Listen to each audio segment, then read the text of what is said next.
رحم اللہ من قرأ الفاتحہ.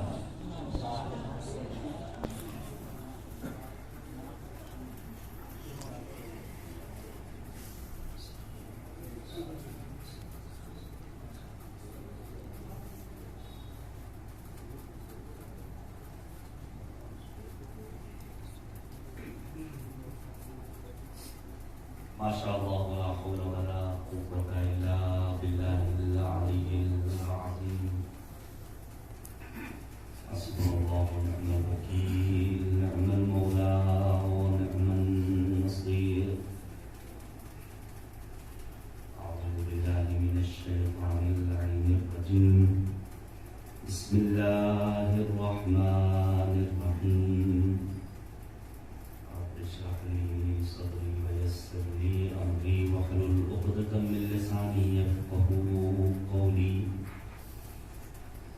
الحمد لله رب العالمين والعاقبة للمتقين والجنة للمؤمنين والنار للملحدين والمنافقين والكافرين والعاصين. وصلى الله على سيدنا محمد وآله الأطيبين الأنجبين الأطهرين الأكرمين المعصومين المظلومين المنتخبين المنتجبين الذين أذهب الله عنهم الرجس وطهرهم تطهيرا.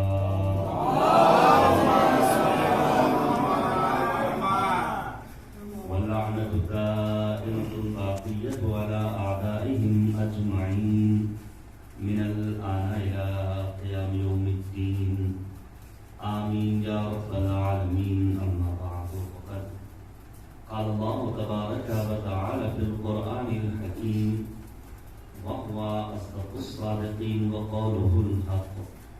أعوذ بالله من الشيطان الرجيم. بسم الله الرحمن الرحيم. من المؤمنين رجال صدقوا ما عاهدوا الله عليه فمنهم من قضى نحبه ومنهم من ينتظر وما بدلوا تبديلا.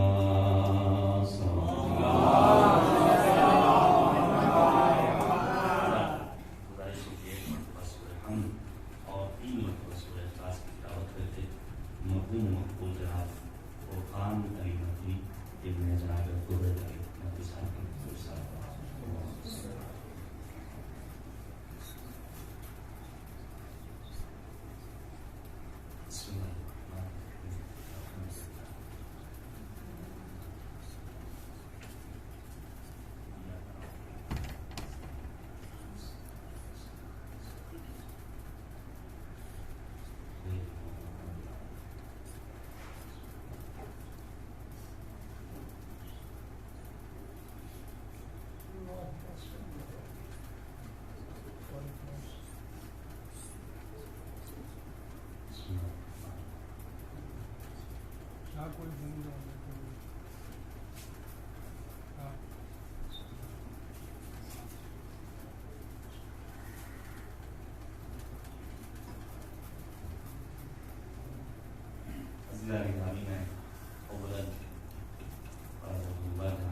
صاحب کا شکر گزار ہوں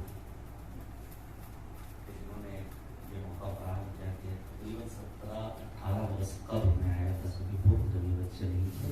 جناب تولاسی صاحب اللہ کے ساتھ ایک محفل سے خطاب کرنے کے لیے کوئی نوجوانی کی. جابر صاحب بھی کسی حد تک تندرست ہو سو اور غریب میں نے کہا سلامت رکھتے اور رہے. اور آج پھر اس میں اتفاق ہے کہ موقع ملا ہے آپ جیسے مؤمنین کے سامنے اپنے آرائز اور اپنی باتوں کو پیش کرنے کا. میں حدیث مبارکہ سے اپنی گفتگو شروع کروں. ہمارے چھٹے امام حضرت امام مولا امام صادق نے فرمایا من جلس مجلسا یحیی فیہ امرنا لم یمت قلبہ یوم تموت القلوب. ان میدان سزا کی کیا اہمیت ہے, اس فرش کی کیا اہمیت ہے, کیا فضیلت ہے, بالخصوص آنے والے ایام ادائے سرکار سید الشہداء کے لیے ان احادیث کو ہمیں اپنے مد نظر رکھنا چاہیے. امام فرماتے ہیں جو شخص کسی ایسی بزم میں بیٹھے زندہ کیا جا رہا ہو. لم یمت قلبہ یوم تموت القلوب، جس دن تمام انسانیت کے دل مردہ ہو رہے ہوں گے، اس دن فرشادہ پر بیٹھنے والے کا دل حیات نو پا رہا ہوگا. مجلس لانے کا سب سے بڑا فائدہ کیا ہے کہ انسان کا دل زندہ ہوتا ہے. یہ 50 منٹ 1 گھنٹہ 2 گھنٹے کی جو گفتگو ہوتی ہے، پامانہ اگر ہو، سیرت و ارشادات و اقوال معصومین علیہ الصلوۃ والسلام اور تعلیمات قرآن مجید کا تذکرہ ہو، تو واقعی میں بڑا اس کا مقصد سمجھ میں آتا ہے. آپ کو متعدد احادیث اور معصومین علیہ الصلوۃ والسلام کے فرامین نظر آئیں گے جہاں معصوم نے فرمایا، مثلا عن ابی الجارود قال سمعت ابا جعفر علیہ السلام یقول، راوی ابو جارود ہیں جنہوں نے امام باقر سے روایت کی کہ مولا کو یہ کہتے ہوئے سنا ہے، رحم اللہ عبدا احیا العلم، خدا کی رحمتیں اس بندے کے شامل ہوں جو علم کو زندہ کرتا ہے. ابو جارود نے فوراً سوال کیا، وما احیاؤہ، علم زندہ کیسے ہوگا؟ اس موقع پر امام باقر نے فرمایا، ان یتذاکر بہ اہل الدین و اہل الورع، کہ کچھ صاحبان دین، کچھ صاحبان تقوی و پرہیزگاری آپس میں بیٹھ کر علمی گفتگو کریں. ایک اور حدیث پیش کروں اور رکن ہمارے آخری امام حضرت امام علی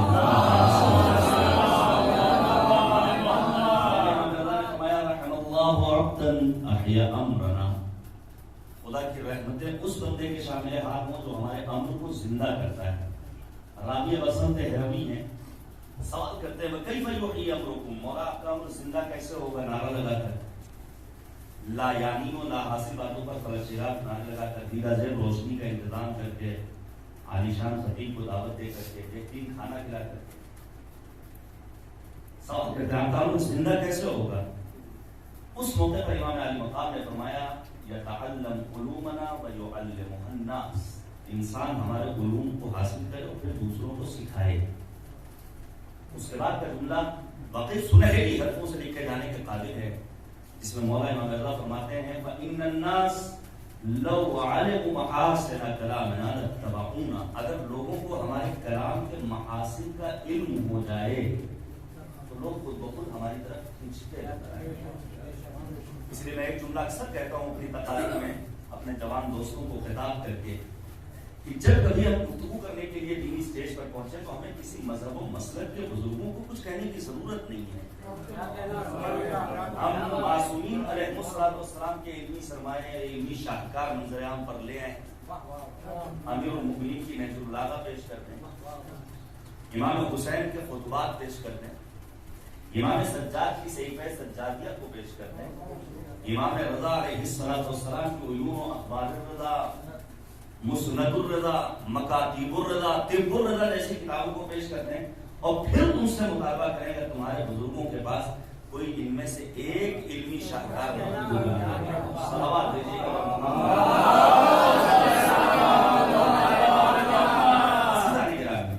یہ حقیقت ہے. لکھا ہے شہید مطہری رضوان اللہ تعالیٰ علیہ نے امیر المؤمنین کی ذات گرامی میں جو قوت جاذبیت تھی، اسی جاذبیت کی طاقت نے جادوزدان کو یہ کہنے پر مجبور کیا، یا علی انا لست بمسلم فضلا ان اکون شیعیہ ولکن احبک، اے ابو الحسن، اے علی مرتضی، میں شیعہ نہیں ہوں، مسلمان بھی نہیں ہوں، لیکن میں آپ سے محبت کرتا ہوں. کیوں؟ کیونکہ اس نے نہج البلاغہ کو پڑھا. ایک خطبے کو 1000 بار پڑھنے والا جادوزدان کہتا ہے میں مسلمان بھی نہیں، میں شیعہ بھی نہیں، لیکن مجھے آپ سے محبت ہے. کہتا تھا ایک ساتھ نہیں. ڈاکٹر عبد المنعم صدیق نے کہا کہ خطبہ فدق کو ایک عام خطیب کی زبانی سنتے ہیں، محقق ہیں، سنی ہیں، لیکن عام خطیب جب خطبہ فدق کی تکرار کرتا ہے تو جناب ڈاکٹر عبد المنعم کہتے ہیں بے نور فاطمہ اہتدیت، نور فاطمہ زہرا کے ذریعے میں ہدایت یافتہ ہو گیا. اس وقت تعلیمات قرآن مجید اور سیرت معصومین علیہ السلام کو اپنی نئی نسل تک پہنچائیں اور اپنے سننے والوں کو آگاہ کریں. اب آپ توجہ کیجیے گا، مجھے بہت اچھا لگا، ہمارے بچے نے سورہ شمس کی تلاوت کے ذریعے میں نے سزا کا آغاز کیا. واقعی میں یہ اچھی تربیت کا نتیجہ ہے اور والدین کا فرض ہے. حق الولد علی والدیہ ثلاثہ، ایک باپ پر اس کی اولاد کے 3 حقوق ہیں. ایحسن اسمہ، اچھا نام رکھنا یہ باپ کی ذمہ داری ہے. ویعلمہ الکتاب، قرآن کی تعلیم دینا یہ باپ کی ذمہ داری ہے. ویزوجہ اذا بلغ، جب بچہ بالغ ہو جائے تو اس کی شادی کا انتظام کرنا یہ باپ کی ذمہ داری ہے. تلاوت قرآن مجید ہو یا دسترخوان پر آپ موجود، یہ 2 مقامات ایسے ہیں جہاں اپنے ماں باپ کا بھی احترام نہیں کرنا ہے. میں جب آیا تو کچھ ہمارے مومنین چھوٹے سے طالب علم کے احترام کے لیے بلند ہو گئے. جب قرآن مجید کی تلاوت ہو تو اپنی جگہ سے نہیں اٹھنا ہے. جب دسترخوان پر آپ بیٹھے ہوئے ہوں، کھانا لگا، یہ عظمت ہے قرآن کریم یا پھر اس روٹی کی جس کے لیے معصوم نے فرمایا اکرم الخبز، روٹی کا احترام ہے، ایک احترام. امیر المؤمنین کی ولایت کا بھی ہم نے اور آپ نے جشن منایا، پوری دنیا میں جشن منایا گیا. توجہ کیجیے گا، جشن عید قدیر. اور واقعی میں ایک عظیم نعمت اللہ نے ولایت کی ہمیں اور آپ کو دی ہے جس سے کوئی نعمت نہیں، کوئی دولت نہیں. اور پھر وہ شعر مجھے یاد آتا ہے آپ کے ذوق شاعری کو دیکھتے ہوئے عزیز دوست جناب عابد رضا نوشاد گوپالپوری کا، جس میں انہوں نے کہا کہ جس کا جی چاہے کرے حاصل تلاوت کا شرف، جس کا جی چاہے کرے حاصل تلاوت کا شرف مصطفیٰ کے ہاتھ پر رکھا ہے قرآن قدیر. لیکن غدیر فہمی کا شعور بھی تو ہمارے اندر پیدا ہو. امیر المؤمنین کے تعلیمات، ان کی سیرت کے نقوش ہمارے لیے واضح تو ہوں. مرحوم کا بھی لاسٹ ایئر انتقال ہوا، خدا مغفرت کرے. نہ جانے کتنے گھر جل گئے. ابھی دوران سفر گفتگو ہو رہی تھی، قرآن صاحب سے بتایا انہوں نے کہ بڑی محکم ہو گئی ہمارے یہاں سے، کیونکہ میں کچھ بزرگ بھی گئے، کچھ جوان بھی گئے. اور یہ حقیقت ہے جو پارلیمنٹ میں کہا گیا کہ شاید ہی کوئی کنبہ ایسا ہو، شاید ہی کوئی گھرانہ ایسا ہو، کوئی بستی ایسی ہو جہاں موت نہ ہوئی ہو. حالات ایسے ہو گئے پوری دنیا کے. رب کریم کووڈ-19 کی اس فرسٹ اور سیکنڈ ویو میں مرنے والوں کو جواب رحمت میں جگہ دی. ہماری خصوصی دعا ہے. فرض کیجیے کسی کا کوئی عزیز اس دنیا سے رخصت ہو تو کیا اسے حق ہے کہ وہ اللہ سے ناراض ہو جائے؟ میرے والد کا انتقال 99 میں ہوا تو کیا میں خدا سے ناراض ہو جاؤں کہ خدا تو ہماری سنتا ہی نہیں ہے، خدا سے ہم کیوں مانیں، ہماری باپ کو مرنا تھا، ابھی تو مرنے کے دن نہ تھے. اس قسم کی بہت ساری کفریہ باتیں ہمارے لبوں تک آ جاتی ہیں. کیا مذہب اجازت دیتا ہے اس کی؟ کیا قرآن مجید احسب الناس ان یترکوا ان یقولوا آمنا وهم لا یفتنون، کیا لوگوں نے گمان کر رکھا ہے کہ ہم انہیں آزمائیں گے؟ کاش وقت ہوتا تو میں بیان کرتا. قرآن نے امتحان کے لیے 3 لفظ استعمال کیے. کبھی خود سورہ ممتحنہ میں کلمہ امتحان کو استعمال کیا ہے، کبھی فتنے کا لفظ استعمال کیا، آزمائش، کبھی تمحیص کا لفظ استعمال کیا ہے. پروردگار امتحان دیتا ہے. ہم نے تو تم سے پہلے والوں کو بھی آزمایا ہے اور ہمیں معلوم ہے تمہیں کون کتنا سچا ہے، کون کتنا جھوٹا ہے. پڑھیے آپ سورہ انبیاء، مالک نے آواز دی، وما جعلنا لبشر من قبلک الخلد افإن مت فهم الخالدون. اے پیغمبر، ہم نے آپ کو جاویدانی زندگی کا مالک نہیں بنایا، آپ حیات جاویدہ لے کر نہیں آئے ہیں. آپ کو اس دنیا سے رخصت ہونا ہے تو کیا یہ مشرکین ہمیشہ باقی رہیں گے؟ نہیں. کل نفس ذائقۃ الموت، ہر نفس کو موت کا ذائقہ چکھنا ہے. عزیزان گرامی، 2 لفظ ہیں، خدا کی شکایت کرنا اور خدا سے شکایت کرنا. خدا کی شکایت کرنا جائز نہیں ہے. بندگی پروردگار سے جو جتنا زیادہ دور ہوگا وہ خدا سے اتنا زیادہ شاکر ہوگا. ہوں گے نا سماج میں ایسے افراد، بھائی ہم تو نماز نہیں پڑھتے. اور میں آپ کے سامنے عرض کر دوں میرے عزیزوں، جب کبھی بات کار خیر کی آتی ہے، جب کبھی بات نماز اور واجبات دین، بزرگوں کے احترام، علماء کے احترام اور دینی قوانین کی پابندی کی آتی ہے، تو سماج میں قرآن کہتا ہے 3 طرح کے افراد آپ کو ملیں گے. آپ توجہ کیجیے گا. دیکھیے اہل بیت کو پہچاننے کا ذریعہ کیا ہے؟ یہی زیارت معصومین. ہمیں نہیں معلوم ہم میں سے کتنے لوگوں نے روز عید غدیر زیارت غدیریہ کی تلاوت کی، جو 10ویں امام حضرت امام علی نقی علیہ السلام.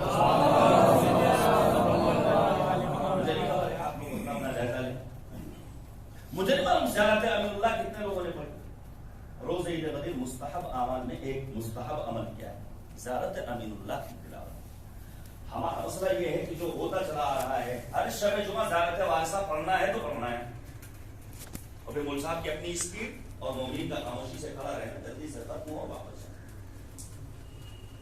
آپ انصاف سے بتائیے یہ جو ہم مختلف زیارتوں کے ضمن میں بالخصوص کووڈ کے اس دور میں جو ہمارے گھروں میں زیارت عاشورہ کی تلاوت کی جا رہی ہے، زیارت عاشورہ میں جو چند ایک تقریباً 10-12 دعائیہ فقرات ہیں، اللہم اجعلنی عندک وجیہا بالحسین علیہ السلام فی الدنیا والآخرہ، اللہم ارزقنی شفاعت الحسین علیہ السلام. انہی دعائیہ فقرہ میں ایک فقرہ کیا ہے؟ اللہم اجعل محیایا محیا محمد و آل محمد و مماتی ممات محمد و آل محمد. خدایا میری زندگی محمد اور آل محمد کی زندگی جیسی، میری موت محمد اور آل محمد کی موت جیسی ہو. کب ممکن ہوگا کہ ہماری زندگی ان کی زندگی جیسی بن جائے؟ کب ہماری موت ان کی موت جیسی موت ہو سکتی ہے؟ فرض کیجیے ابھی کوئی جوان ہمارا سبھی ہوتا نوجوان کوئی آرزو کرے کہ ہمارا لائف اسٹائل یورپین ممالک میں زندگی بسر کرنے والے جوانوں جیسا ہو. کب ممکن ہوگا جس نے یورپ کو دیکھا ہو وہاں کے جوانوں کو دیکھا ہو؟ کوئی انسان یہ آرزو کرے کہ ہمارا طرز حیات ایرانیوں جیسا ہو. کب ممکن ہوگا جس نے ایران دیکھا ہو ایرانیوں کو دیکھا ہو؟ اب ہم اور آپ دعا کریں خدایا میری زندگی محمد اور آل محمد کی زندگی جیسی ہو. کب ممکن ہوگا؟ جب محمد اور آل محمد کے انمٹ نقوش حیات کو ہم نے دیکھا ہو. آپ پڑھیے معصومین کو پہچاننے کا ایک ذریعہ ہے زیارتوں کی تلاوت. ان زیارتوں میں زیارت امین اللہ بھی ہے. زیارت امین اللہ میں ہم اور آپ کیا کہتے ہیں؟ اشہد انک قد تلوت الکتاب حق تلاوت وجاہدت فی اللہ حق جہاد واتبعت سنن نبی. میں گواہی دیتا ہوں کہ آپ نے سنت پیغمبر کا اتباع کیا. ہم نے اور دیگر مسلمانوں میں یہی فرق ہے کہ ہم نے سنت پیغمبر کو لیا. جملے کی قدر کیجیے گا میرے عزیزوں. سنت پیغمبر میں اعلان ولایت امیر المومنین، سنت پیغمبر میں غدیر. انہوں نے سنت کے مقابلے میں بدعت قائم کی. سنت پیغمبر میں صدیقہ کا وجود نہیں ہے. سنت پیغمبر میں اہل بیت طاہرین کا احترام ہے، بے احترامی نہیں ہے. ہم میں اور انہوں یہی فرق ہے اور کوئی لڑائی نہیں ہے. اہل بیت کو پہچاننے کا ایک ذریعہ زیارتوں کی تلاوت ہے. انہی زیارتوں میں ایک زیارت ہے زیارت جامعہ کبیرہ. ابھی ولادت کی تاریخ گزری ہے ہمارے 10ویں امام کی. علماء نے کہا کہ اگر شیعت کی تمام کتابوں کو خاکستر میں تبدیل کر دیا جائے، دستیاب کر دیا جائے، دفن کر دیا جائے، تنہا ایک زیارت جامعہ کبیرہ موجود ہو تو اہل بیت کی عظمتوں کو سمجھنے کے لیے کافی وافی ہے. ابتدا کہاں سے ہوئی؟ السلام علیکم یا اہل بیت النبوہ وموضع الرسالہ ومختلف الملائکہ وخزان العلم. اسی طرح کے فقرات میں بکم فتح اللہ وبکم یختم وبکم ينزل الغیث وبکم یمسک السماء ان تقع علی الارض. اے اہل بیت آپ ہی ہیں جن کے ذریعے پروردگار نے آسمان کے شامیانے کو بغیر ستون کے روک رکھا ہے. آپ ہی ہیں جن کے ذریعے پروردگار باران رحمت نازل کرتا ہے. آپ ہی ہیں جن کے ذریعے پروردگار نے کائنات کی خلقت کی. اسی زیارت جامعہ کبیرہ کے فقرات ہیں ان ذکر الخیر کنتم اولہ وآخرہ واصلہ وفرعہ ومعدلہ ومنتہاہ ومآبہ. میں نے عرض کیا جب کبھی بات خیر کی آتی ہے قرآن کہتا ہے سماج میں 3 طرح کے افراد آپ کو نظر آئیں گے. زیارت جامعہ کبیرہ میں امام ہادی فرماتے ہیں جب کبھی خیر کا تذکرہ ہوگا تو اس خیر کی ابتدا بھی اہل بیت، اس خیر کی انتہا بھی اہل بیت، اس خیر کی اصل و اساس یہی اہل بیت طاہرین، اس خیر کا منبع و سرچشمہ یہی معصومین علیہ السلام. تو آخر ہمارے یہاں خیر سے دوری کیوں ہے؟ قرآن نے کہا 3 طرح کے افراد ہیں خیر کے سلسلے میں. بعض وہ ہیں جن کے لیے قرآن کہتا ہے اشحۃ علی الخیر، جنہیں خیر پسند ہی نہیں ہے. وقت نماز سے کہا جا رہا بھیا نماز پڑھو، ہم نماز نہیں پڑھتے. بالکل کس کی طرح؟ مروان کی طرح جو کہتا تھا مجھے نماز نہیں پسند ہے، میں چاہتا تو ہوں خانے کعبہ تک لیکن مجھے طواف پسند نہیں ہے. سماج میں یہ ایسے افراد ملیں گے حتیٰ مقامات مقدسہ کی زیارت پر جانے والے مومنین ایسے ملیں گے جو کربلا جیسی سرزمین تک پہنچنے کے بعد بھی واجب نمازوں کو نہیں پڑھتے. یہ کون ہے؟ اشفقۃ علی الخیر. بعض افراد وہ ہے جن کے لیے قرآن کہتا ہے مناع للخیر، جو خیر کی راہ میں رکاوٹ بنتے ہیں. ایک انسان کسی کی مدد کرنا چاہتا ہے، اگر وقت رہا تو میں اشارہ کروں گا کیسی مدد ہمیں اور آپ کو کرنی ہے اپنے سماج میں زندگی بسر کرنے والے افراد. تناشیوں کی بات نہیں کر رہا ہوں، مسلمانوں کی بات نہیں کر رہا ہوں، عام انسانیت کی. لوگوں نے سمجھ لیا مدد یعنی مالی مدد، تنہا مالی مدد نہیں، مالی مدد سے نقصان بھی پہنچتا ہے. راشن تقسیم کیجیے، جن کا نام 20 سال پہلے تھا آج بھی موجود ہے. اگر ہمارے یہاں فکری مدد کا جذبہ بیدار ہو جائے، آپ یقین جانیے مالی مدد کی ضرورت خود بخود ختم ہو جائے گی. اور فکری مدد کا ذریعہ یہی مجالس، یہی امامباڑے، یہی مسجدیں. عزیز آنے گرامی، مناع للخیر، بعض افراد کارے خیر میں رکاوٹ بنتے ہیں. امیر المومنین کو خبر ملی کہ فلاں علاقے میں میرا چاہنے والا ہے جو ضرورت مند ہے، تندرست ہے. مولا نے اس کے لیے 5 پیکٹ خورمے کے تیار کیے. 5 پیکٹ. مولا کا ایک چاہنے والا مولا سے کہتا ہے مولا اس کے لیے 5 پیکٹ بہت زیادہ ہے، ایک کافی ہے. یہ کون ہے؟ مناع للخیر، امیر المومنین کا جواب سنیے گا. مولا کہتے ہیں مجھے شرم محسوس ہوتی ہے کہ میرے وہ چاہنے والے کا سر جو رات کی تاریکی میں خدا کی بارگاہ میں جھکے سرنگار ہونے کے بعد دوسروں کے سامنے دست سوال دراز کرتا ہوا نظر آئے. میں چاہتا ہوں اتنا دے دوں کہ وہ دوسروں سے بے نیاز ہو جائے. اور پھر تیسرا جو گروہ ہے، قرآن کہتا ہے جو سارعون فی الخیرات، ایسے افراد جو کار خیر میں سبقت کرتے ہیں.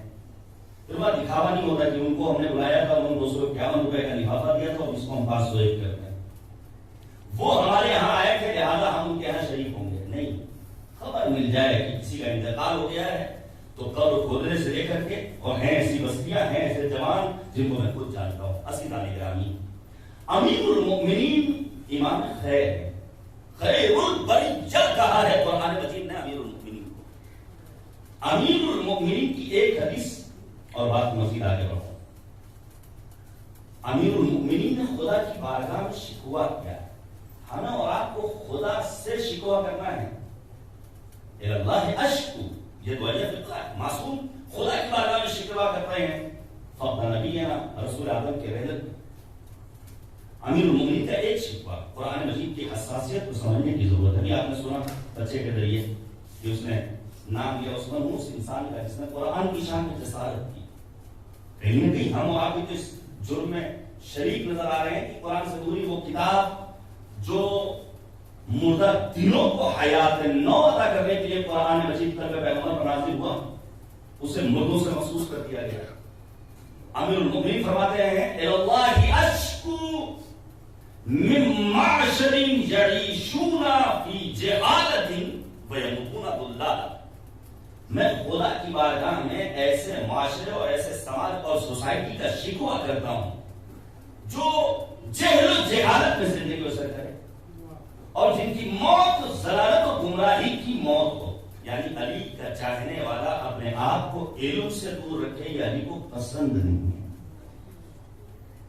علی یہ چاہتے ہیں کہ میرا چاہنے والا اپنے آپ کو زیور علم سے آراستہ کرے. میرے عزیزو پڑھیے قرآن مجید. 779 مرتبہ قرآن مجید میں کلمہ علم آیا ہے. نماز کا بھی اتنا تذکرہ نہیں، روزے کا بھی اتنا تذکرہ نہیں، واجبات دین کا بھی اتنا تذکرہ نہیں جتنا پروردگار نے علم کا تذکرہ کیا. علم، عالم، علیم، اس جیسے تعبیرات قرآن نے استعمال کی. قرآن کا هل يستوي الذين يعلمون والذين لا يعلمون، کیا عالم و جاہل برابر ہو سکتے ہیں؟ نہیں. جاہل ہے اندھیرے میں بھٹکتا ہوا راہی، عالم ہے تو پڑھ لیتا ہے آیات الہی. جاہل کے زر و مال بھی ہے بچے تباہی، عالم ہے تو کرتا ہے فقیری میں بھی شاہی. جاہل ہے تو حیوہ کی طرح پیٹ بھرے گا، عالم ہے تو فاقے کی سلیقے سے کرے گا. سلام دیجیے گا محمد. علم سے اچھا ابھی آن لائن کلاسز کے نام پر کیا ہو رہا ہے؟ ابھی دوران سفر لکھنؤ سے آج تک ہم ان موضوعات پر گفتگو کرتے ہوئے چلے آئے ہیں. مجھے یہ تو ہم لوگ کا بھی نقصان ہو رہا ہے نا. لوگ سمجھتے ہیں کہ مولویوں کی مستی ہے. نہیں، ایسا نہیں ہے. سے بند ہے. اشرف المومنین اور جو علماء ہمارے جو ذاکرین جاتے تھے ان کے ایسے باہر وسائل نہیں. نہ جانے کتنی ہو کر نہیں ہو رہے. پریشانیاں تو ہیں نا, لیکن یہ ساری پریشانیاں ہیچ ہیں اگر صرف ایک پریشانی مد نظر رکھی جائے کہ ہمارے ان نونہالوں کا مستقبل تعلیم ہو رہا ہے. ابھی آپ نے آج پیپر میں دیکھا ہوگا کتنے پرسنٹ رزلٹ کا, شاید 99.35 ہے, کوئی فیل ہی نہیں ہوا. بظاہر تو اچھا لگ رہا ہے, لیکن اس کا مستقبل میں جو نقصان ہے اسے سوچنے کی ضرورت ہے. عزیزان گرامی, امیر المؤمنین کا چاہنے والا اپنے آپ کو زیور علم سے آراستہ کرے گا.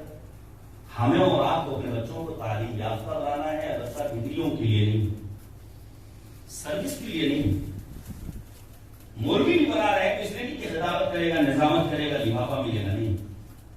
ڈاکٹر نہیں بنا رہے ہیں تو اس لیے نہیں کہ یہ مطلب میں جائے گا تو فیس دے گا تو پیسے آئیں گے, نہیں. عزیزان گرامی, علم یعنی فہم, علم یعنی ادراک, علم یعنی بصیرت, علم یعنی شعور, علم یعنی انسان اپنے آپ کو آگاہ بنائے, اس کا وجدان اس سے کچھ مطالبہ کرے.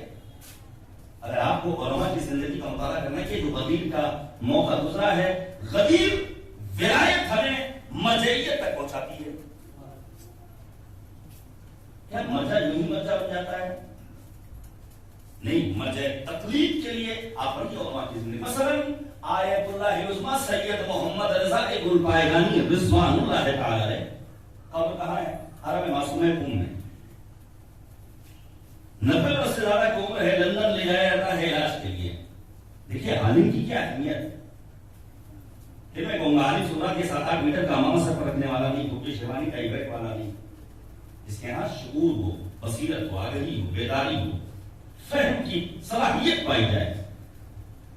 لندن پہنچے ڈاکٹر نے ان کے بیٹے سے یہ جواب سے کہا کہ آپ علاج کے لیے لندن لے آئے, اتنی عمر ہو گئی, فرض کیجیے فائدہ ہو بھی جائے تو زندگی کہاں بہت زیادہ بڑھے گی. اس کے یہ جواب نے, لیکن جب انسان صاحب علم ہوتا ہے تو بے باکی کے ساتھ جواب دیتا ہے. انہوں نے کہا آپ ہیں ڈاکٹر, آپ علاج کیجئے, اور اگر اس سوال کا جواب چاہیے کہ ہم جو پیسہ خرچ کر کے لندن لائے ہیں تو آپ حوضہ علمیہ قم تشریف لائیے. بات آئی گئی, خط و کتابت شروع ہو گیا, اور اتفاقاً تہران میں ایک سیمینار ہے. ڈاکٹر آتا ہے لندن سے تہران کی سرزمین پر, رابطہ کیا, یہاں سے ٹیکسی پہنچی قم سے تہران. ڈاکٹر پہنچا ہے حوضہ علمیہ قم, جو مومنین ہمارے گئے ہیں شہر مقدس سے قم, انہوں نے حرم معصومہ میں دیکھا ہوگا 100 افراد کہیں ایک ساتھ ساتھ جوڑ کر بیٹھے ہوئے ہیں, گفتگو کر رہے ہیں, کہیں علمی بحث چل رہی ہے, کہیں فراز ممبر سے ایک مرجع تقلید در سے خارج دے رہا ہے. ڈاکٹر نے کہا یہ کیا ہے؟ کہا یہ ہے ہمارا نظام, یہ ہے ہمارا سسٹم, ہمارے حوضے کا سسٹم یہ ہے. کہا جی کیا ہے؟ 50 وہاں بیٹھے ہیں, 200 ادھر بیٹھے ہیں, 500 ادھر, 1000 ادھر, 5000 ادھر. کہا اب تمہیں سمجھ میں آیا کہ ہم اپنے باپ کو لے کر کیوں لندن گئے تھے؟ جب پوری دنیا سے تشنگان علوم حوضہ علمیہ قم میں سر جوڑ کر بیٹھتے ہیں, تب کہیں برسوں میں میرے باپ جیسا ایک مرجع پیدا ہوتا ہے.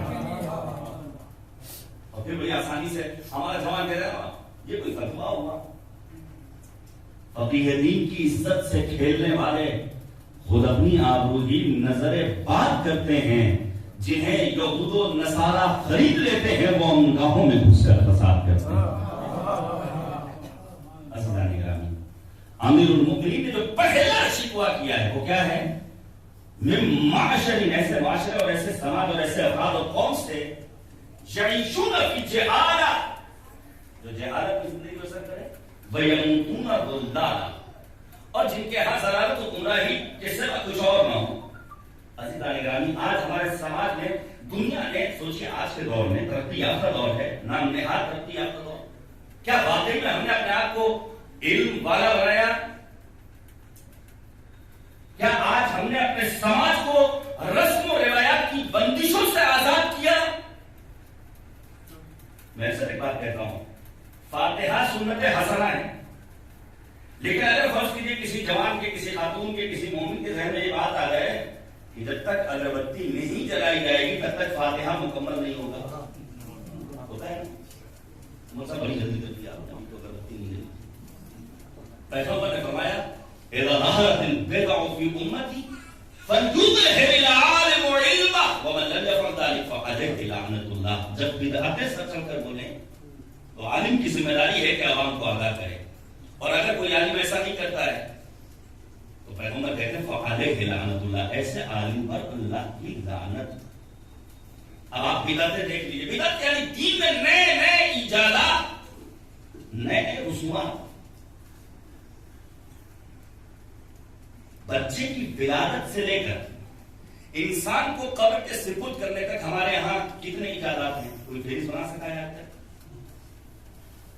ہم جیسے ملکوں کے گھروں میں لگانے کتنی چیزیں ہیں، اور عرصہ لگے گا، وقت لگے گا، اور جو جتنا زیادہ ترقی یافتہ دور میں زندگی بسر کرنے والا انسان ہے اس کے ہاں بدعت اور نئے نئے ایجادات اتنے ہی زیادہ ہیں۔ تو غریب ہے، اس کے پاس اگر روٹی خریدنے کا پیسہ ہی نہیں ہے۔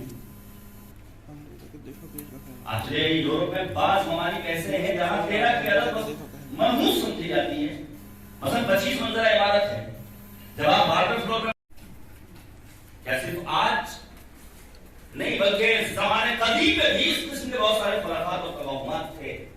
مثلا ایک زمانہ وہ تھا کہ جب کسی کی کوئی چیز کھو جاتی تھی تو وہ اپنا لباس برعکس پہنتا تھا، مثلا شرٹ کا آگے کا حصہ پیچھے، پیچھے کا حصہ آگے۔ کسی کا دانت ٹوٹتا تھا تو وہ اپنے ٹوٹے ہوئے دانت کو سورج کی طرف اچھالتا تھا، اور اس کا یہ عقیدہ تھا، اعتقاد تھا کہ جب تک ایسا نہیں کریں گے دانت دوبارہ اس جگہ پر نہیں نکلے گا۔ کسی خاتون کا بچہ نہیں پیدا ہوتا تھا تو اسے مردے کے پاس لایا جاتا تھا اور کہا جاتا تھا ساتھ بدو اس مردے کو چھلانگ لگا کے کراس کرو تاکہ تمہارا بچہ پیدا ہو۔ آج ہمارے سماج میں اس قسم کے توہمات ہیں یا نہیں ہیں؟ امیر المؤمنین نے شکوہ کیا ہے ایسے سماج سے جہاں بدعتیں سر چل کر بول رہی ہیں۔ ہمیں اور آپ کو اپنے آپ کو بافہم باشعور بنانا ہے۔ عزیزان گرامی، پھر مولا کائنات کا دوسرا شکوہ، مولا کہتے ہیں میں شکوہ کروں گا خدا کی بارگاہ میں، لیسا فیہم سلعۃ افضل من الکتاب، اس سماج سے جس سماج میں قرآن مجید سے زیادہ حقیق کوئی چیز نہ ہو۔ سلعہ اس جنس اور چیز کو کہا جاتا ہے جو بازاروں میں فروخت کی جاتی ہے۔ آج قرآن مجید کو لوگوں نے واقعی میں حقیر بنا دیا، تعویذ کی حد تک۔ کوئی مر گیا ہے تو قرآن خوانی کی حد تک۔ جب مرض نادوا ہو چکا ہے تو اس سے کوئی فائدہ پہنچنے والا نہیں ہے۔ بے شمار روایات اور بے شمار تاریخی واقعات آپ کو مل جائیں گے۔ بادشاہان وقت دنیا سے رخصت ہوئے، ان کے ورثہ نے ان کی طور پر قاری قرآن کو معمول کیا کہ آپ کو روزانہ اتنے سورے کی تلاوت کرنی ہے، قاری فراہم کر جاتا ہے۔ کہا پیسے بڑھا دیا جائے، قاری پیسے کی بات نہیں ہے، ہم جیسے جیسے قرآن کی تلاوت کرتے جاتے ہیں تمہارے ابا حضور کے عذاب قبر میں اضافہ ہوتا جاتا ہے۔ کیوں؟ کیونکہ دنیا میں انہوں نے اپنے آپ کو قرآن سے دور رکھا تھا۔ آپ کو بہانہ بھی نہیں ہے کہ ہم قرآن نہیں پڑھ سکتے، نہیں، اپلیکیشن موجود ہیں، علماء موجود ہیں، چند گھنٹوں میں انسان اپنے آپ کو قاری قرآن بنا سکتا ہے۔ میں آپ کے سامنے پیش کروں نبی خاتم حضرت محمد مصطفیٰ صلی اللہ علیہ وسلم،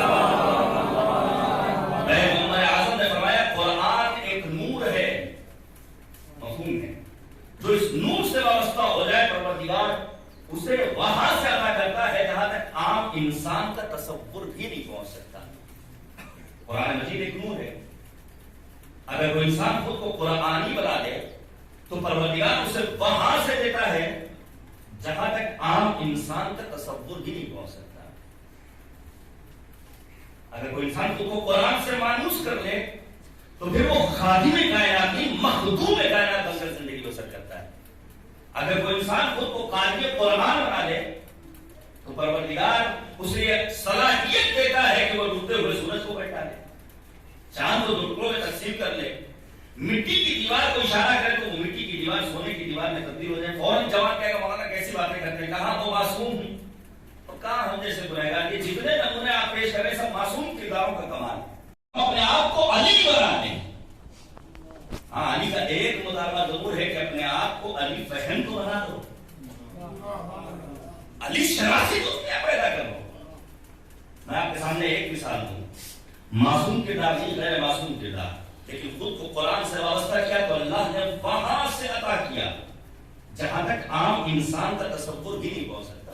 ڈاکٹر پیمانتی نے کیا کہا، پڑھ گئی مریم و حوا سے طہارت جس کی، گفتگو بن گئی قرآن کی آیت جس کی، کی ہے ممدوح الہی نے بھی مدحت جس کی، کم نہیں گزر و سلمہ سے جلالت جس کی، رشک فضہ پہ تمام اہل عرب کرتے تھے، انتہا یہ ہے کہ حسنین ادب کرتے تھے۔ فضہ معصومہ نہیں ہے، غیر معصومہ ہے، لیکن خود کو قرآن سے وابستہ کیا تو اللہ نے کہاں زیادہ کیا جہاں تک عام انسان کا تصور بھی نہیں پہنچ سکتا۔ روایت کہتی ہے، علماء نے لکھا ہے کہ جناب فضہ نے پیغمبر خاتم کی دعوت کا اہتمام کیا، لیکن شایان شان نبوت دعوت کا اہتمام نہیں کر سکی۔ کیا فضہ ہم جیسی کہ اگر ہماری سسرال سے کوئی آنا ہو، گھر میں ہمارے پاس کچھ موجود نہ ہو تو ہم اپنے پڑوسی میں بھی اپنا ڈنر سیٹ دے دو، ہوتا ہے نا؟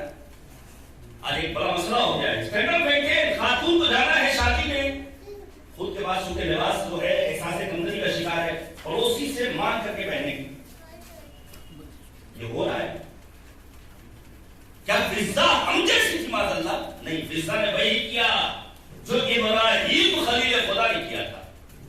واقعہ نہیں نشر اللہ، جناب ابراہیم دو شفلا پر سوار من جنیب میں ہیں، آسمان سے فرشتہ آیا، اللہ کا حاجہ کا اما الیک کا فلا، حاجت تو ہے لیکن تجھ سے نہیں، رکولی بدو و سلام علی ابراہیم، خدا سے لو لگائی۔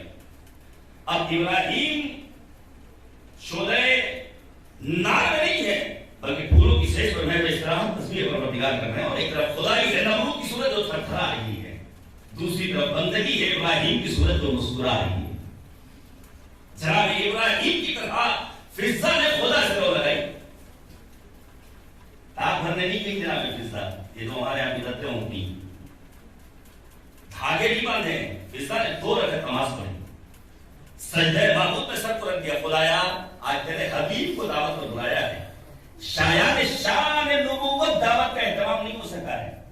روایت کہتی ہے آسمان سے فرشتہ چلا، تشت میں جنتی غذائیں ہیں، نبی اعظم میں مشرف میں داخل ہوئے، مشام نبوت میں جنت کی غذاؤں کی بو پہنچی۔ مہمان کس کے ہیں؟ فضہ کے، لیکن آواز دیتے ہیں اے فاطمہ، اے زہرا، اے راضیہ، اے مرضیہ، اے عذرا، اے بطول، اے زکیہ، ذرا آؤ دیکھو تمہارے گھر کی کنیز فضہ کا کیا شرف، وہی شرف جو عیسیٰ کی ماں مریم کا شرف تھا۔ جس طرح عیسیٰ کی ماں مریم کے لیے آسمان سے غذائیں آ رہی تھی، آج تیرے گھر کی کنیز فضہ کے لیے آسمان سے غذائیں آ رہی ہیں۔ میں کہوں گا اے نبی خدا کیوں نہ ہو ایسا، اس گھر کی کنیز کا شرف یہ ہے کہ اس کے لیے آسمان سے غذائیں آ رہی ہیں، اور شہزادی کا شرف یہ ہے کہ ہاتھ کی پکائی ہوئی روٹیاں آسمان پر جا رہی ہیں۔ صلوات بھیجیے گا محمد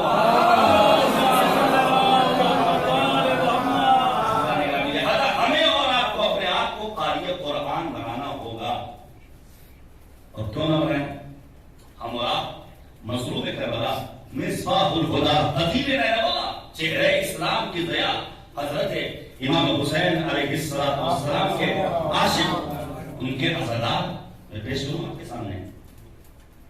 امام حسین کی قرآنی سیرت ہمارے لیے مشعل راہ ہے یا نہیں، یہ بھی مسئلہ ہے۔ ہم جیسے افراد جب قرآنی گفتگو ایام اعظم میں کرتے ہیں یا آپ مجلسوں میں، تو کم علم طبقہ اس کا یہ کہنا ہے مولانا آپ کیسی باتیں کرتے ہیں، جو قرآن ماہ رمضان میں نازل ہوا، قرآنی گفتگو ماہ رمضان میں کیا کیجئے، ایام اعزا کا قرآن سے کیا لینا دینا معاذ اللہ۔ یہ کیوں؟ کیونکہ امام حسین کی قرآنی سیرت ہمارے لیے مشعل راہ نہیں بن سکتی۔ ہمارے استاد محترم تشریف رکھتے ہیں، صلوات دیجیے پر محمد، ایک اور صلوات دیجیے پر محمد۔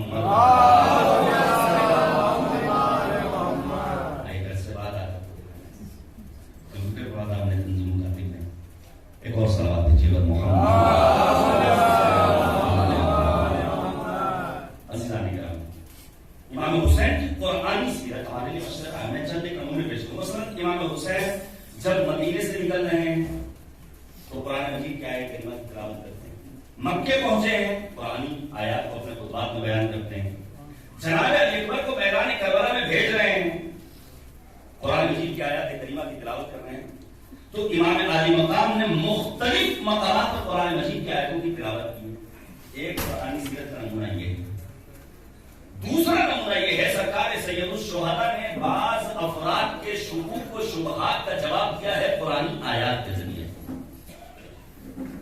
اور پرانی سیرت یہ ہے کہ بعد شہادت کی امام حسین نے 9 کے نیزہ کی بلندی سے قرآن کی تلاوت کی ہے. آپ توجہ کیجیے گا. مثلا سرکار سید الشہداء جب مدینے سے نکلے ہیں تو سورہ قصص کی آیات مبارکہ کی تلاوت کرتے ہیں. امام حسین جب میدان کربلا پہنچے ہیں اور جب خبر شہادت ملی ہے جناب حاتم کی، جناب مسلم بن عوف کی، تو اسی آیت کریمہ کی تلاوت کی جسے میں نے سلام سخن کے طور پر پیش کیا. من المؤمنین رجال صدقوا ما عاهدوا الله علیہ فمنهم من قضى نحبه ومنهم من ينتظر وما بدلوا تبدیلا. بڑی بابرکت آیت کریمہ ہے. آپ پڑھیے ایسی تفسیر. جنگ احد میں نبی اعظم نے شہدائے احد کی قبروں پر پہنچا کر خود کو اسی آیت کریمہ کا قاری بنایا ہے. من المؤمنین رجال صدقوا ما عاهدوا الله علیہ فمنهم من قضى نحبه ومنهم من ينتظر وما بدلوا تبدیلا. سرکار سید الشہداء نے شہداء کی خبر شہادت پانے کے بعد اسی آیت کریمہ کی تلاوت کی. دوسری قرآن سیرت شکوک اور شبہات کا جواب دیا ہے. ایک باپ کے سارے ثواب کی مہدی سے آتا ہے. قرآن نے باپ کے سلسلے میں، والدین کے سلسلے میں 13 مقامات پر وبال والدین احسانہ جیسا لفظ استعمال کیا. اپنے 7 مقامات وہ ہیں جہاں اپنی توحید کے ساتھ مالک نے والدین کی عظمتوں کا قصیدہ پڑھا ہے. قرآن کہتا ہے فلا تقل لهما اف، وہ بھی نہیں کہنا ہے. ولا تنہرهما، ماں باپ کو جھڑکنا بھی نہیں ہے. تو کیا ماں باپ جو چاہے وہ بچے کو کرنا ہے؟ آج وقت ہوتا تو میں اشارہ کرتا. اطاعت 3 طرح کی ہے. مطلق اطاعت، حکم خدا کے سامنے نماز پڑھنی ہے، تم نے چمو سے رسول کی تو کیوں نہیں پوچھنے کا حق نہیں. اہل بیت طاہرین کے فرامی کو ماننا ہے، فلو یہ کہ کوئی عقلی رابطہ سمجھ میں نہ آئے. مثال کے طور پر امام نے فرمایا کہ جب زنا عام ہوگا تو ناگہانی موتوں میں اضافہ ہوگا، زلزلے زیادہ آئیں گے. تو بظاہر اس بدکاری اور زلزلے کے درمیان کوئی رابطہ سمجھ میں نہیں آ رہا، لیکن چونکہ امام معصوم نے کہا جاتا ہمیں تسلیم کرنا ہے. یہ اطاعت مطلق اطاعت. ایک اطاعت ہے جو مشروط ہے، جہاں حکم خدا کی خلاف ورزی نہ ہو رہی ہو. لا طاعت لمخلوق فی معصیت الخالق، جہاں خدا کی معصیت ہو رہی ہو وہاں مخلوق کی اطاعت نہیں کرنی ہے. زوج شوہر، ایک زوجہ اپنے شوہر کی مطیع ہے، لیکن کیا اگر باپ شوہر کہے میرے لیے شراب خرید لاؤ، تبھی ماننا ہے اس کو کہنا؟ یہ بات حرام ہے. شوہر کہنے کا آج بے حجاب چلتا ہے فلاں جگہ پارٹی میں، آج ہمارے کوئی دوست آ رہے ہیں، تو کھانا لے کر آ جانا، تو میک اپ کر لینا. کیا زوجہ کو یہ حق ہے؟ کیا مذہب اجازت دیتا ہے؟ یہ اطاعت حرام اطاعت ہے. روایت کہتی ہے عبداللہ ابن عمرو کے کیریکٹر صاحب واقف ہیں. چنگیز کی فلم میں اس کا کردار کیا تھا؟ مسجد میں بیٹھا ہوا ہے، بعد شہادت امیر المؤمنین کا واقعہ ہے. مسجد میں بیٹھا ہے، کیا دیکھا کہ امام حسین مسجد میں داخل ہوئے. ایک جملہ کہتا ہے جیسے ہی دیکھا بے ساختہ من اراد ان ينظر الى احب من في السماء والارض فلينظر الى هذا المجتاز. جو شخص روح زمین کی اور آسمان کی محبوب ترین ہستی کو دیکھنا چاہے وہ حسین کے چہرے پر نگاہ ڈالے. یہ کون کہہ رہا ہے؟ جس نے امیر المؤمنین کے مقابلے میں تلواریں چلائی ہیں، جو مولا کا سرسر دشمن ہے. لوگوں کو حیرت ہوئی، لوگوں کو حیرت ہوئی. بھائی کیا کر تم ان کے بابا کے مقابلے میں نہیں تھے؟ کیا تم نے تلواریں نہیں چلائی؟ کیا تم جنگ صفین میں ان کے بابا سے لڑنے نہیں گئے؟ کہا میں گیا تھا، مجھے معلوم ہے کہ بابا علی مرتضیٰ حق پر تھے، لیکن میں کروں تو کیا کروں؟ میں اپنے باپ کے حکم کے آگے مجبور تھا، کیونکہ میرے باپ نے کہا تھا تمہیں چلنا ہے، لہذا مجھے تلوار چلانی پڑی. لے کر پہنچے ہیں سرکار سید الشہداء کی خدمت میں. افراد مولا نے سورہ طٰہٰ کی آیت کریمہ کی تلاوت کی کہ جہاں پروردگار کی معصیت ہو رہی ہو وہاں ماں باپ کے حکم کی اطاعت نہیں کرنی. اور پھر فوراً پیغمبر کا ایک جملہ فرمایا لا طاعت لمخلوق فی معصیت الخالق، جہاں خدا کی معصیت ہو رہی ہو وہاں کسی مخلوق کی اطاعت نہیں کرنی. مصعب ابن عمیر جوان ہے، جنگ احد میں شہید ہوئے. پیغمبر نے کہا ھذا عبد نور اللہ قلبہ، یہ وہ جوان ہے جس کے دل کو مالک نے نور ایمان سے مملوک کر دیا. مصعب گھر سے باہر نکال دیا مسلمان ہونے کے نتیجے میں. آتے پیغمبر کے پاس اے نبی خدا، کیا اسی لیے مسلمان ہوئے تھے؟ ماں باپ ناراض ہیں. اس موقع پر پیغمبر نے یہ کہا تھا لا طاعت لمخلوق فی معصیت الخالق، جہاں اللہ کی نافرمانی ہو رہی ہو وہاں پر مخلوق چاہے ماں باپ ہی کیوں نہ ہوں کہ حکم کا اتباع نہیں کرنا ہے. لہٰذا کے اوپر روزہ واجب ہو گیا ہے، نماز واجب ہے، تکالیف شریعہ ان کے اوپر عائد ہیں. اب ماں باپ جو بے تکی محبت کرتے ہیں، آج بچوں کا مستقبل کیوں تاریخ ہو رہا ہے؟ بے تکی محبت کے نتیجے میں بسا اوقات بے تکی محبت بچوں کا مستقبل تاریخ کرنے کے لیے کافی ہوا کی ہے. بے تکی محبت اللہ سے زیادہ ہم اپنے بچوں کو چاہ سکتے ہیں، لیکن بالخصوص ماں کے لیے پیغام ہے نہیں ہوتا نا بچوں کے امتحان بہت ٹف ہے، کورس تمہارا بڑا سنگین ہے، پوزیشن ڈاؤن ہو جائے گی، رینک کم ہو جائے گی، تو کیا بچوں کو یہاں پر بھی کہنا ماننا ہے؟ نہیں. لا طاقت لمخلوق فی معصیت الخالق، یہ امام حسین کی قرآنی سیرت. اور پھر امام حسین کی ایک اور قرآنی سیرت کا نمونہ ہے، وہ کیا ہے؟ وہ چند افراد جنہوں نے اپنی شہادت کے بعد گفتگو کی ہے. جناب جعفر جن موقع میں شہید ہوئے گفتگو کی ہے. جناب یحییٰ اپنی شہادت کے بعد گفتگو کی ہے. ایک نام ہے سرکار سید الشہداء کا. سید الشہداء نے سورہ کہف کی آیات مبارکہ کی تلاوت کو دنیا والوں کو یہ پیغام دیا، جو مرنے کے بعد تلاوتوں کا محتاج ہو وہ عام انسان ہوا کرتا ہے، جو پھر رگ و پے میں جدائی کے بعد موقع نیزہ کی بلندی سے قرآن کی تلاوت کرے وہ فرزند زہرا حسین ہوا کرتا ہے. عزیزان گرامی، ہمیں آپ کو پہچاننا ہوگا سرکار سید الشہداء حضرت امام حسین علیہ السلام میدان کربلا میں کیوں آئے تھے؟ کیا تو شہزادوں کی جنگ تھی؟ کیا امام حسین اقتدار حاصل کرنے کے لیے آئے تھے؟ نہیں، امام نے واضح کر دیا انی لم اخرج اشرا ولا بغرا ولا ظالما ولا مفسدا بل انما خرجت لطلب الاصلاح في امه جدي اريد ان امر بالمعروف وان انهى عن المنكر واصل بسيره جدي وابي علي بن ابي طالب. نہ شرنگیزی مقصود ہے، نہ ظلم، نہ فساد، نہ عہدہ و منصب کا حصول، کچھ نہیں. 4 چیزوں سے منع کیا ہے، اور ان 4 چیزوں کے مقابلے میں 4 چیزوں کو مولانا نے ڈھال بنایا ہے. میں چاہتا ہوں امر بالمعروف کروں، میں چاہتا ہوں نہی از منکر کروں. ہمارے معاشرے کا، ہمارے سماج کا، یہ ہمارے قرآن کا عظیم درس ہے کہ اپنے آپ کو آمر و ناہی بناؤ. شکاگو کے ریلوے اسٹیشن پر ایک شخص اپنی نگاہوں سے دیکھ رہا ہے، خاتون جو اپنا پرس لیے کھڑی ہوئی ہے، جوان آتا ہے، چاقو آتا ہے، پرس لے کر بھاگتا ہے، اور جو آ رہا ہے دیکھ رہا ہے، گزر رہا ہے. ابھی ہمارے یہاں کیا ہوتا ہے؟ لڑائی ہو جائے، دیکھنے والے اور تمہیں چھڑانے والا کوئی نہیں ہوتا. یہ سماج کی بے حسی ہے. وہ اسکالر ہے، شکاگو ریلوے اسٹیشن، اس نے آ کر کے مطالعہ شروع کیا. دنیا کے تمام مذاہب کا مطالعہ کرنے کے بعد وہ اس نتیجے پر پہنچا کہ قرآن مجید وہ عظیم کتاب ہے جس میں سب سے زیادہ امر بالمعروف اور نہی از منکر کی تاکید کی گئی. اس نے کتاب لکھی جو آج آستان قدس رضوی حرم امام علی رضا علیہ السلام سے شائع ہوئی. کہا میں چاہتا ہوں امر بالمعروف کروں، نہی از منکر کروں. میں چاہتا ہوں اپنے جد نبی خدا کی سیرت کا اتباع کروں. پھر جانے قربان جائیں، کیا فصاحت و بلاغت ہے. حضرت امام حسین نے نبی اعظم کی سنت و سیرت کے بعد بلا فصل سیرت امیر المؤمنین کا تذکرہ کیا، اور پیغمبر کے اس نواسے نے یہ واضح کر دیا کہ اگر دنیا اور آخرت میں کامیابی چاہیے تو سیرت پیغمبر کے بعد بلا فصل سیرت امیر المؤمنین کا اپنے آپ کو مٹھی بنانا پڑے گا. امام حسین میدان کربلا میں آئے ہیں کس لیے؟ تاکہ یہ جو امت ضلالت و گمراہی کے دلدل میں دھسی ہوئی تھی، حق کو آشکار کیا جائے، ظلم، تشدد، بربریت اسے ختم کیا جائے. پڑھیے آپ، میں جوانوں سے گزارش کروں گا آج کے دور کے اعتبار سے آپ جائیے گوگل پہ سرچ کیجیے، فوکویاما محقق ہے جاپانی، رہتا یو ایس میں، اس نے ریسرچ کی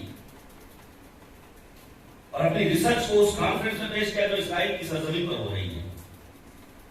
موضوع گفتگو کیا ہے؟ دنیا میں جتنے مکاتب فکر ہیں، ذرا ان کے ویک پوائنٹس تلاش کیے جائیں، ان کے کمزور اور مثبت اور منفی پہلوؤں پر غور و فکر کیا جائے. سارے مذاہب کی گفتگو ہو گئی، پہنچے مذہب تشیع تک. واقعی دنیا حیران ہے. امیر المؤمنین کی شہادت سے لے کر صدیق طاہرہ کی شہادت تک آج تک یہ شیعت کو مارنے کے جو سلسلے کیا رکا ہے، دنیا حیران. کہا ان شیعوں کو کبھی بھی ظلم کی اور اسیری کی بیڑیوں میں نہیں دیکھا جا سکتا، انہیں ختم نہیں کیا جا سکتا. لوگوں کا حیرت نہیں، اسکالرس کا پینل ہے، کیسے کہہ رہے ہو؟ دلیل ان شیعوں کو ان کے پروردگار نے اڑنے کے لیے 2 بڑے پرواز دیے ہیں، ایک ہے سرخ پر، دوسرا ہے سبز، اور پھر اللہ نے ان کو ایک ڈھال دی ہے۔ کیا مطلب؟ کہا ان کا ایک عقیدہ ہے جو عقیدہ سرخ کے نام سے جانا جاتا ہے، جو ہے عقیدہ عاشورہ، جو ان کے جوانوں کو کربلا کے جوانوں سے درس شجاعت دینے کا ہنر سکھاتا ہے، جو ان کی ماں کو کربلائی ماں سے درس حریت دینے کا سبق سکھاتا ہے، جو ان سے مطالبہ کرتا ہے کتنی گردنوں کو کاٹو گے، آؤ کاٹو، ہم کربلا والے ہیں، ہم موت سے نہیں ڈرتے ہیں۔ دوسرا کون سا ہے؟ کہا وہ ہے عقیدہ سبز۔ وہ کون سا عقیدہ ہے؟ کہا وہ ہے عقیدہ انتظام، وہ ہے عقیدہ مہدویت، جو ان سے مطالبہ کرتا ہے ظلم ہو رہا ہے تو برداشت کر دو، لیکن اعلان کر دو کہ آنے والا دن ہمارا ہوگا، اقتدار ہمارا ہوگا، پرچم ہمارا ہوگا، امام ہمارا ہوگا، نظام ہمارا ہوگا، جہاں بھی ظلم ہوگا ظلم کا خاتمہ ہوگا، امام عادل کی حکومت قائم ہوگی۔ کہا وہ تیسری چیز کیا ہے جسے تم نے ڈھانکا؟ وہ ہے نظام مرجعیت، جو انہیں بکھرنے نہیں دیتی ہے، جو انہیں ٹوٹنے نہیں دیتی ہے، اور واقعی میں اس کا ہم نے مشاہدہ کر لیا۔ سن 2015 کو آپ یاد کیجئے، عراق کی سرزمین پر کربلا کی جانب اپنے منحوس عزائم کے ہمراہ داعشیوں نے اپنے پیر پسارنا چاہا ہے۔ اس موقع پر وقت کا عظیم مرجع سید علی سیستانی ایک فتویٰ دیتا ہے، اٹھو عراقیوں، اٹھو جوانوں، اور سر کفن ہو کر نکلو کربلا کی حفاظت کے لیے۔ داعشیوں کا وجود ختم ہو گیا، کربلا بقعہ نور بن گئی۔ شاید وہ کہنا پڑا کعبہ آ کر کربلا سے بندگی کی بھیک لے، اور مدینہ اس زمین سے روشنی کی بھیک لے، ہاتھ پھیلا کر نجف کی زندگی کی بھیک لے، کہہ دو ہر پیاسے سے آ کر تشنگی کی بھیک لے۔ دامن حمد ہے جو اللہ و نبی کی بات ہے، سب حسین ابن علی کی دی ہوئی خیرات۔ صلوات بھیجیے گا محمد یہ کربلا فہمی کا شعور۔ اور پھر میں آخری گزارش کروں گا، بات کو تمام کروں، اور کیا ہے؟ زیارت عاشورہ ضرور پڑھیے، بلاؤں سے وباؤں سے محفوظ رکھنے کے لیے اپنے آپ کو، اپنے گھر والوں کو، لیکن اس کے ذمن میں جو دعائیں ہیں ان دعاؤں کو سمجھ کر ایک مرحوم کے سارے ثواب کو مل جاتا ہے۔ اللہ نے ان سے بیٹیاں دی، اور یہ بھی میں سمجھتا ہوں ہر کسی کو یہ توفیق نہیں نصیب ہوتی، اور یہ سعادت ہے۔ بظاہر ظاہری اعتبار سے جس کو بھی دیکھا ہے جن کو اللہ نے 2-4 بیٹیاں دی، بیٹے نہیں رہے، تو مشکل تو ہوتی ہے، واقعی مشکل ہوتی ہے، لیکن جو سمجھدار اولاد ہے وہ سنبھال لیتے ہیں معاملہ۔ جناب ابراہیم خلیل خدا سے جب پوچھا گیا ان کی بزرگی اور کونسالی کے عالم میں کہ اگر کوئی آرزو آپ خدا کی بارگاہ میں کرنا چاہیں تو آپ کی آرزو کیا ہوگی، تو جناب ابراہیم کے لیے ملتا ہے، جناب ابراہیم نے کہا میں صرف ایک مطالبہ پیش کروں گا خدا کی بارگاہ میں۔ کیا ہے وہ؟ میں خدا سے بیٹی مانگوں گا۔ کیوں؟ کیونکہ بیٹیاں باپ کے جنازے کی زینت پر۔ متعدد روایات ہیں، نبی اعظم کو یہ بشارت کی ہے صدیقہ الہیہ حضرت فاطمہ الزہرا سلام اللہ علیہا کی روایت کہتی ہے نبی اعظم نے اپنے اصحاب کے چہرے پر فرمال کراہا، عجیب و غریب صورت سب کی بن گئی۔